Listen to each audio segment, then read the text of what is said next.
Yes, y'all. It's just Brandon Podcast, y'all. Cash, y'all. If you don't know, I don't do it fast, y'all. Fast, y'all. I keep it really slow so you know when I do it. When I flow, I give it to you right in your earlobe. Oh, it's so crazy. I do this solo. There's no one with me.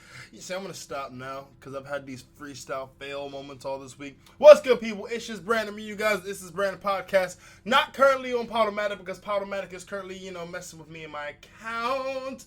So, yeah, I'm on the SoundCloud. All right, people, we're going to jump straight into this. I have had a pretty good freaking week. Check this out.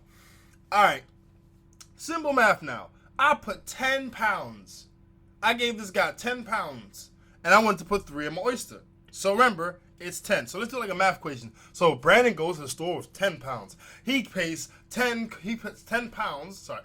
No, it's a horrible math. Let's start again. So, Brandon has 10 pounds in his pocket. He needs to put 3 pounds on his Oyster card. How much change will he get back after he takes away 3 from the 10? Answer, 17. Yo, the dude gave me 17 pounds after I gave him 10 to put 3 on. I ain't say a word. I looked him dead in the eye, took the money, and I said thank you, and I left. I broke out. Because I'm like, I don't want you to make sense. He was on the phone. So you know he wasn't paying attention. I don't know what 20-pound note he saw, but I'm glad he saw it. I've been riding my bike. I had something stuck in my eye for like a good 15 minutes. Where I rode my bike today, it was freaking ridiculous. I mean, bruh, I was wiping my eyes out the whole ride home. You would have thought that a loved one died. Because I was just crying all the ride home. And I don't mean crying. I was like, damn it. Like I lost my homie. Man. Pookie, man. Pooks. You would have thought that. It was in the eye. And the thing is, it wasn't like one of those things where it was just in the eye and I flicked out. It was embedded in the upper right side of my eye. So I was trying to push it out. But the more I tried to push it out, the more I just pushed it in. And as far as I'm concerned, it's just paying rent in my eye now. He's just paying rent. That's all it's doing. I'm getting sick again because your boy went to go play basketball on Sunday and I didn't change out of the sweaties. So now my chest is on fire. And that's just going down. I mean, it hurts like hell, but what you gonna do? I'm drinking tea, I'm eating food, and hopefully I can just outlast until the weekend and I can just, sleep it off. Check this out. Recent news, by the way. A venomous centipede has smuggled itself in a UK woman's dirty laundry. First off, what smell have you got in your stanky drawers that will attract a venomous centipede?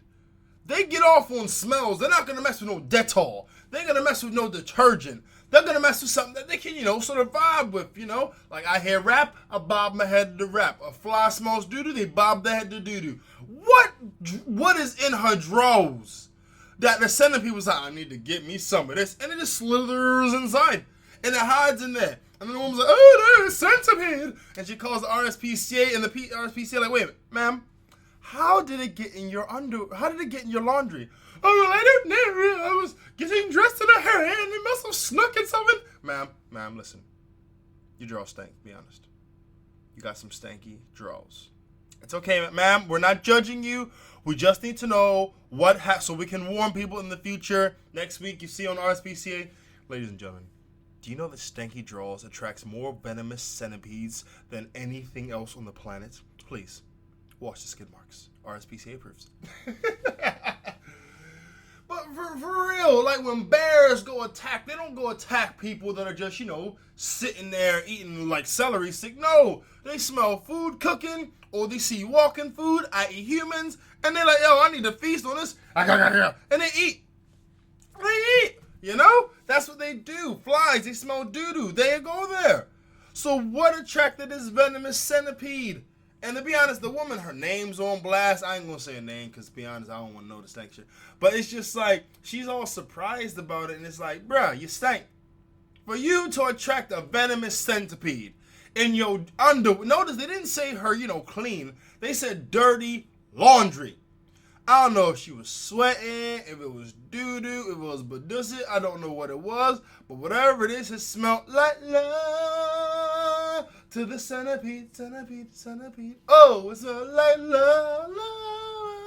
To the centipede. What else is happening? Oh, the Golden State Warriors. They won the games. I said the Golden State Warriors. They won the games. Now, I won't stunt. I was waiting because LeBron liked to bounce when things don't go his way. So I was wondering if he was going to jump ship. So far, he's still Cavaliers. But, time will tell. But let me get this straight. Let me clear this up. I really paid attention to this because I wanted to see if LeBron was going to make the impossible possible. I wanted to see if he was going to make it happen. If he was going to take the knowledge he got from, Miami and bring it back home to bring a championship. And he didn't. People say, he got a triple-double, but he didn't win the championship. People will say, he played the most games of any other player in the NBA, but he didn't win the championship. I don't like giving these, these second excuses. Like, he did do this. So, that wasn't his main objective. He did it by part, but he was trying to win the championship. He wasn't trying to get the most minutes played. He was trying to win a championship. He wasn't trying to get a triple-double. He was trying to win the championship. So everything else is just irrelevant to me. I don't care how many triple-doubles, quadruples he got. I don't care how many millions of minutes he played. He did not win the championship, which is why he was playing in the NBA. Now, he got this thing like in the press conference. He said, of course you question it, especially when you get to this point. I always look at it, and I would rather not make the playoffs, or would I rather not make the playoffs or lose in the finals? What kind of stupidity is that? Listen, losing in the finals means you're still a conference champion, whether it's East or West. I apologize, I said I'm sick. So, for him to say something like this, it's like, bruh, look, you got that mega hype from the moment you jumped in the game, and you just haven't lived up to it. Yeah, people will tell you you're great. Yeah, people will tell you you're amazing. But that's because there's no more basketball heroes to look up to. Careful, bro. No, I'm saying it. There are no more basketball heroes to look up to. You just got a dude who will ride with a team until the money start looking funny, or until he just get uppity and someone, makes him mad and just jump ship to a different team. The Hewings, the Jordans, the Birds, the freaking Johnsons, those were the heroes. They rode for their team. That age is dead now. That age is dead. When you got more jerseys than Fruit Loop got colors, it's looking bad. It's looking bad. So, LeBron James, probably, there's a good chance he may beat me in a 1-on-1 or in a 5-on-5. I got 5 of my dudes versus 5 of his dudes. There's a chance he could win, but he's an NBA player. I'm a dude who plays recreationally, and I just have mad love for the game. And also, I will never give myself more hype than I'm entitled to. I love the game, but I worked from jump to get to where I am. And don't get it twisted. 18,000 minutes of NBA quality style basketball will take a toll on anyone. But out of those 18,000 minutes, all of the 18,000 equated to one championship. A basketball game got 4 quarters, right? 4 quarters.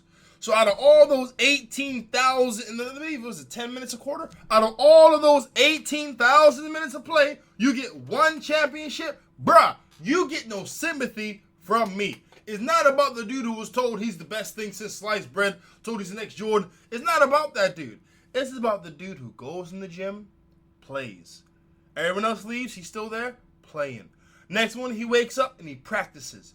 Then what happens the next day? He practices. Then the next day he plays and he finds he's gotten better. So what does he do? He goes back to practicing. That is the dude who I will respect. Shout out to Stephen Curry. Shout out to Curry. Because the dude was the MVP and got the championship. That's hard work. He wasn't a natural talent.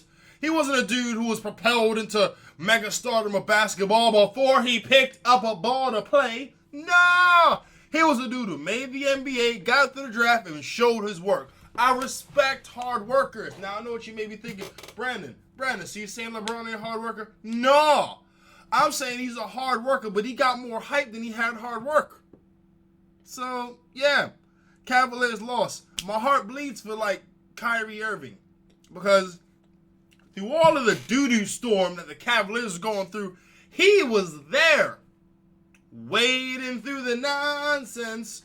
Wading through the nonsense. Yeah, wading through the nonsense. LeBron came back and still he weighed. Now, I heard he wasn't in the last game. I don't know if that was due to injury or something. But at the end of the day, apparently LeBron's his megastar. And he can do everything like, doo-doo sparkles and dunk on elephants. So, talent apparently just don't go that far, do it? Oh no. Oh, man. Dear LeBron, you are an amazing basketball player, but you need to put in more work. Point blank. Yes, I'm saying it.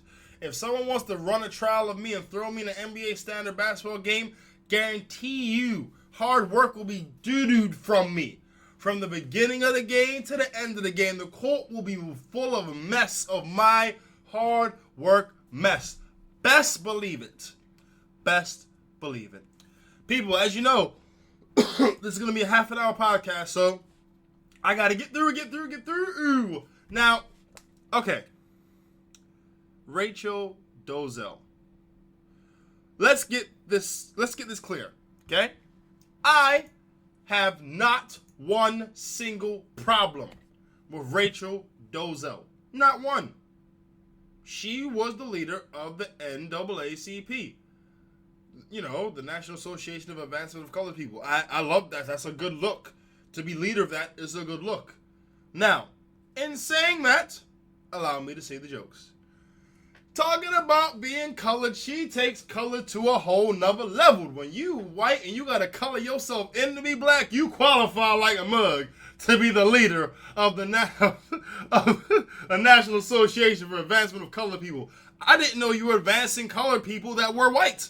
I didn't know you were advancing them. Or maybe you were advancing yourself to be colored. I don't know. But hey, I say go for it. And don't get it twisted. Her black friends knew she was white. Yes, they knew. How many times can you hug a girl and her face comes off on your jacket? And you're like, oh, that's weird. Every time I hug Rachel, her face come off on my jacket. That's weird. How many times? Huh? How many? And don't you think it's weird that this chick who's supposed to be black, you ain't never met her parents or she never talks about her parents? Really? Every black person got a story about how my mom beat the mess out of me. How my mom beat me so bad. She beat me up the stairs. She beat me with an extension cord, a switch, or a belt, or did a freaking Iron Man match and used all three. Belt, bang, switch, bang, extension cord, bang, regroup. Belt, bang, switch, bang, extension cord, bang, regroup. Or it just got slapped quick time. That slap that was so fast, the pain doesn't set in until you get home. It's pow! You leave the store, get in the car, drive back. She step in the door.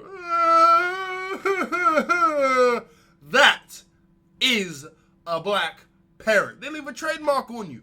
If you ain't got no good my mama beat me stories, you are not in the black category. You are not. So her black friends knew. They just probably let her get away with it. She's like, girl, well, you know how it is for us sisters. Like, yeah, Rach, yeah, sure. Yeah, of course. Yeah, sister, yeah. She took her blonde hair and made it super curly. Thing is, I don't know if it's her hair. I don't know if she put a wig on. I don't know. Because thing is, her hair is white and it's very soft. So she could have matted that bad boy down and just put the bushel on top. She could have did that, Hey, who knows? Now, she resigned from the NAACP. But the damage is done to that chapter in Spokane, Washington. They are now a joke. Anyone like, yeah. Anyone who's like, yeah, I work for the NAACP. Oh, you mean the National Association of Color, the National Association for Advancement of Colored People that wasn't ran by a person of color? That one? Oh, I really think you're down for the cause. They're a joke. They are now a joke. They are a big joke now.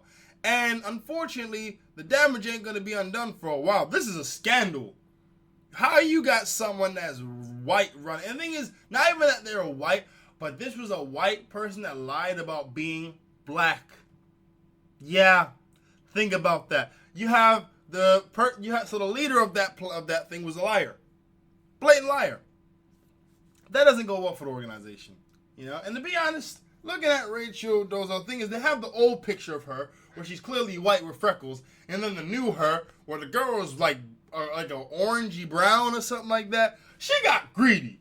If she would have stopped at mixed race, it wouldn't have been that bad, you know? She was like, no, I don't want to have no cream in my coffee. I'm straight black. She could have been mixed race. No one would have known the difference. No one would have asked no questions. Because mixed race people can be virgin or white. Hell, Halle Berry mixed race. You can't tell her nothing.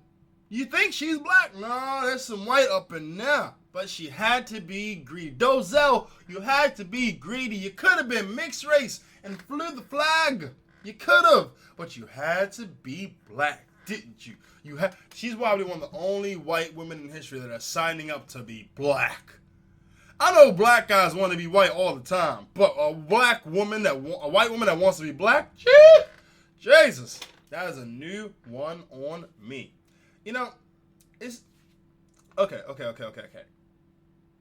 Her friends. You telling me you didn't realize that this black person stayed the same complexion year round? Year round? She's light-skinned, but she always light-skinned. She don't ever get no darker, and when she do get darker, like someone smeared makeup on her face? Is the makeup game that serious? That you cannot decipher between nationalities? Is it that deep? Jesus Christ. I'm assuming she just made herself darker in the summer, and then in the summer she lightened herself up. Or maybe she put less makeup on. Who knows? But she denounced her parents, because it was, her parents was like, if she's white, she's white. And the thing is, she denounced her parents for telling the world that she was white. But they weren't lying, though. How you denouncing them for telling the truth? You know what I mean? Alright, she's white. And that level of self-identification that she believes she's black that much is scary. I mean, don't get me wrong. I mean, I don't know what the criteria to consider yourself black is. I never thought about it myself. I just go home and I ritually eat my watermelon, my chicken, and I listen to some rap. But what makes you black? What makes you a black female? And even though I'm saying all this, I still ain't mad at her. Everyone who's got a beef, I say this, I'm not mad at Dolezal for 1 second. Anyone who says they're mad at her, anyone who says they're upset with her, and you say you're cool with Caitlyn Jenner, you're a hypocrite. And you should sew your mouth shut. Bruce Jenner, he said he believed he's a woman. So he installed breast on himself to make himself a woman. Only thing this woman did was freaking put some foundation on. Curled up her hair, made some fried chicken. That's it. What you got, the thing is, they're trying to say she has identification issues. Bruce Jenner's a woman! Who's got bigger identification issues? This man got breasts. Breasts! Who's got the Vanity Fair has her on the front cover. Who's got issues? If you are telling me you think Dolezal has a problem, but oh yeah, Bruce Jenner, I'm glad Caitlyn's fine. You're a hypocrite. A huge hypocrite. And ain't nothing wrong with being a hypocrite if you're aware of it. But if you're not aware that you're a hypocrite, you got some big boy problems. I'm saying, big boy. Yes, police, please roll up on this. Big boy problems. Because at the end of the day, apparently, Caitlyn still got the penis, which is even more confusing. But Bruce is now Caitlyn. Bruce got breasts. Dolezal's tan and it's a problem? Shut your mouth. Shut your mouth. Is the world that twisted that a man can become a woman and it's all good, but a white woman tries to make herself black and it's what? Beef in the street? It's a travesty? Is it a grave danger? No, she got the prerogative to make herself as black as she want to be. She can do what she want. Let her paint herself black. Join the crew. Hold classes. Being black 101. Get the foundation. Rub it in the face. Get the hair. Curl it up nice and tight. Do what you need to do. But don't you dare condemn her for being black or wanting to be black or identifying herself as black. Bruce Jenner said, I'm a woman. I've always felt like a woman. But you use your penis to have kids. Shut up, Bruce. No, that don't make sense. Hypocrisy of that level is dangerous. It's dangerous. And I, for one, like I said, I ain't got no beef with Dozell. I think it's an amazing thing that she feels she want to be black so much. She got adoptive black brothers and sisters, I believe. Her parents, that was messed up how she called this her parents. That's not cool. You know, that's clearly not a black thing. You can't divorce or denounce your parents if you're black. If I denounce my mom and she drop kicked me in the jaw, if I tried to divorce her, she drop kicked me in court. If I tried to write her a letter about how I want to divorce her as a parent, she'd write me a letter back. I'd open up maybe a drop kick inside. There is no way that is a black talent. That's the only thing she's lacking on. She needs to have fear of her parents. She don't fear her parents. That's what makes her white. Because she don't fear her parents. If she feared her parents, maybe I believe she's a little bit more black. Listen, Dozell, fear your parents. You need to fear your parents. If you don't fear them, it's a problem. You know, and any mothers, you got, you know, your kid, if they're, you know, if you're white and your kid wants to be black or they're a mixed race or whatever, beat them. Make sure they're afraid of you. Make sure they're terrified of you. Why? Because they need to be able to identify with their other black friends. Definitely. White kids will like them no matter what, but black kids, they'll look at them. So what your mom beat you with? Extension cord, belt, and a shoe while watching TV and cooking. Booyah! Yo, that kid will be cool. That kid will be cool. Matt, listen. I have done things. I've got beatings. Well, I didn't think I'd survive. Like, my mom picked up the belt after the first lash. Wow! My brain was like, I don't know how we're going to get out of this, but I'm going to pee myself just in case. Maybe it'll slow her down. Peeing myself. Why are you peeing on the floor for? Wow! It gets even worse. You need a good I got beat story. That is a qualification for being a black person. You need that. But yeah, Dozell's husband is black. So you know he knew, but he just wasn't saying nothing. Why would he? He ain't gonna mess up a good thing. Hey, his wife is white and she act like she black. It's the best of both worlds. You know, she got the temperament of a white person, but she stunt like she black. It don't get no better. Well, unless you don't like that. Then it's all messed up. Can you imagine if he didn't know? One day he just goes in the bathroom and baby, ah! Who are you? Who are you? What you mean you're... No. He starts going in the corner, fetal position, crying. No, that's not her. No, that's not her. No, that's not her. No, that's not her. I don't believe it. Oh no, she's so white now. White now. I thought she was a black girl, but now her hair's so straight. No, oh, she wasn't bleaching. Oh, she just so white. She got freckles now. She's so white. That. And if he didn't know, if she held it down through like all the relationship, the moment she had the kid, he would know. He would either think, he wouldn't even think that. That's not what the natural mind goes to. He would have thought she was cheating. It would have been like, me, I'm black, you're black, baby, curly, mixed race hair, green eyes. We need to talk. We need to talk.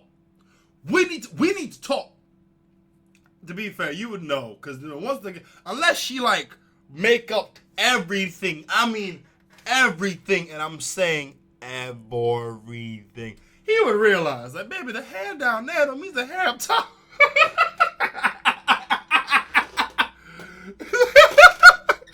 This hair down here is blonde and straight, and the hair up top is brown and curly.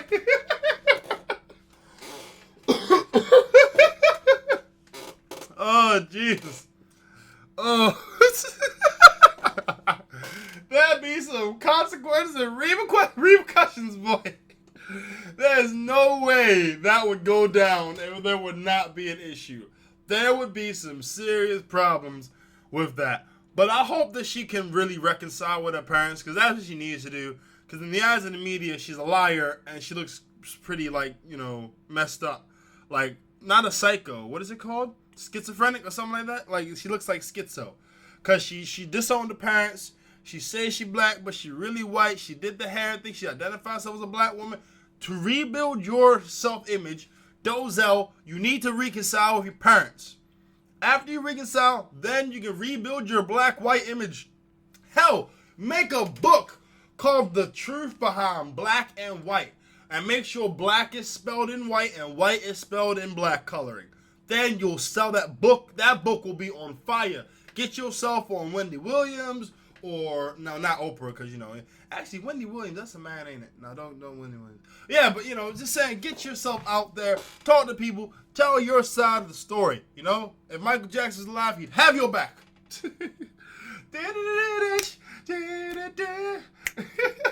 And when you see Dozell, just remember, is she black or white?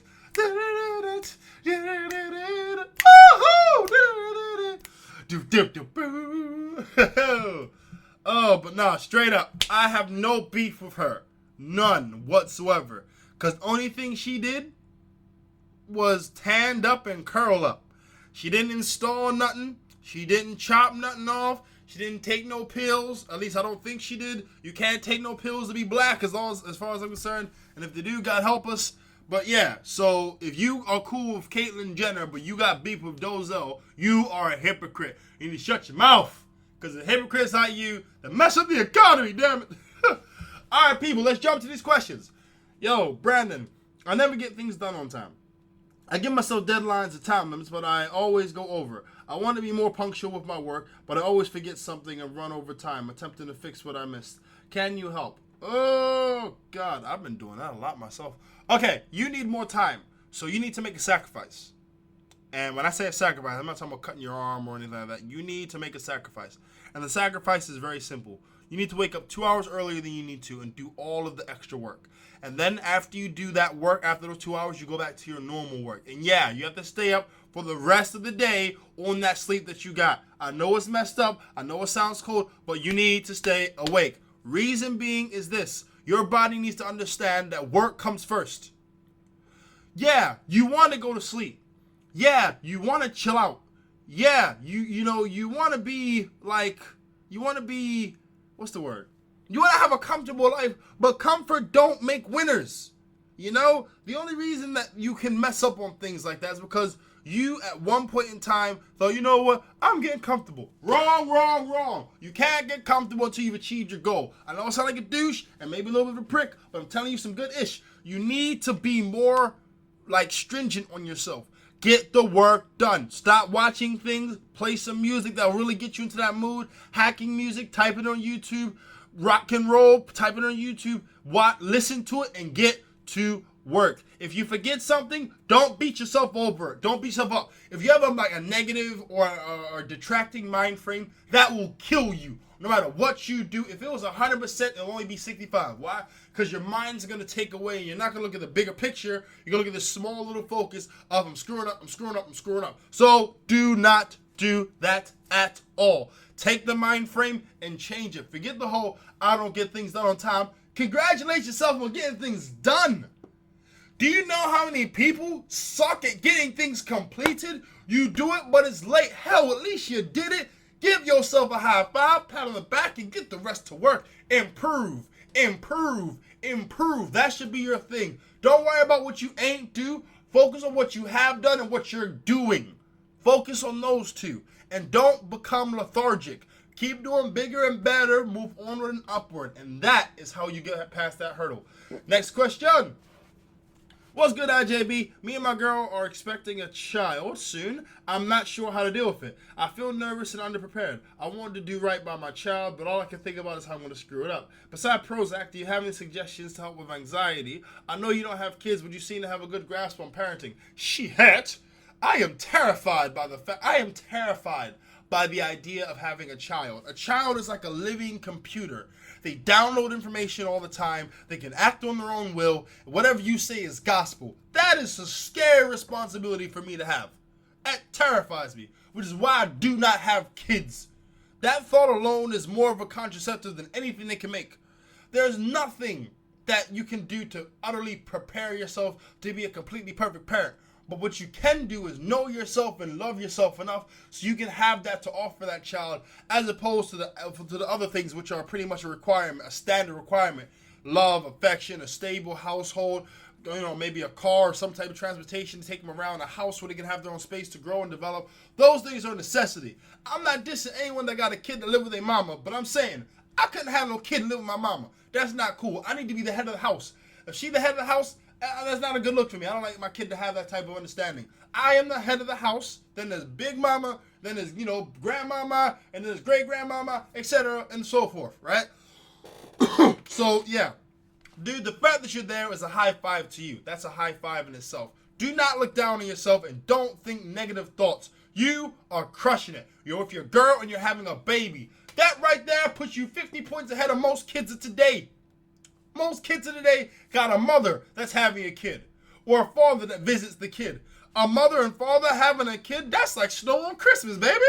That is amazing. So you keep that and run with it. And don't psych yourself out. You don't need no damn Prozac. You're a man and you're standing on your own feet to have that kid. That is all you need. Be faithful in your ability to raise a child, and the love that you two have will help nurture that child to become an amazing freaking person. Last freaking question. Hello, IJB. I'm a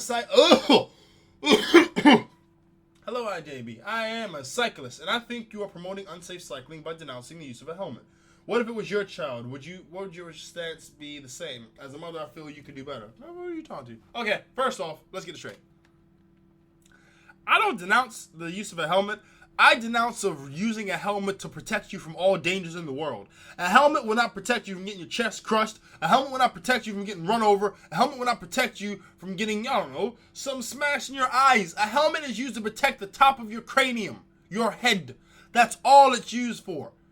If you go face first into the ground, the helmet will stop you. If you go chin first into the ground, the helmet's nothing but decoration. Don't get it twisted. I don't care how much safety gear you have on. Helmet, knee pads, elbow pads, wrist pads, shiny some reflective gear. If you ain't using common sense while riding that bike, you are done. It doesn't matter about what safety things you have on you, because a car will always trump a bicycle. A car is a human being piloting a device or vehicle which is shielded in metal. A bike is a device of metal which is shielded by a human being. Do not get it twisted. It ain't the same. It is very, very, very, very, very, very, very different. So no, I'm not trying to tell kids don't wear helmets. I'm telling kids use common sense. If you ride a bike, look both ways before you cross the intersection. If you're riding a bike, make sure you do not overtake anyone that is driving a little shifty. If you're on a bike, make sure you're aware of any cars coming around you. Grab that brake and get ready to slow down because they could be doing something stupid. Use common sense, which is like a superpower nowadays. So, ma'am, to your question, I am not denouncing I'm not promoting unsafe cycling. I am denouncing cycling, which I'm denouncing cycling, which is made to be the ultimate safety precaution because you have a helmet. No, you can die if you wear a helmet. You can die without one. The only difference is if you wear a helmet, you were stupid enough to think that an oncoming car may leave you alive. So, let's make this clear. If you're riding a bike and you don't feel comfortable, wear that helmet, son. If you're wearing a bike and you do feel comfortable, don't wear that helmet. Either way, use that common sense to make sure you see tomorrow. That is my point. People, I ran over about 3 minutes. I want to thank you guys so much for listening to ItsJusBrandon Podcast up on SoundCloud. Any questions, get at me at IJBPC@Outlook.com. Also, holla at your boy on Twitter. That is at ItsJusBrandon, hashtag IJBPC. That is at ItsJusBrandon, hashtag IJBPC. You guys have been fantastic and beautiful. My nose is stopped up and I feel like crap. I'm probably going to pass out. Hope you guys have a fantastic week and a great weekend. Love you guys.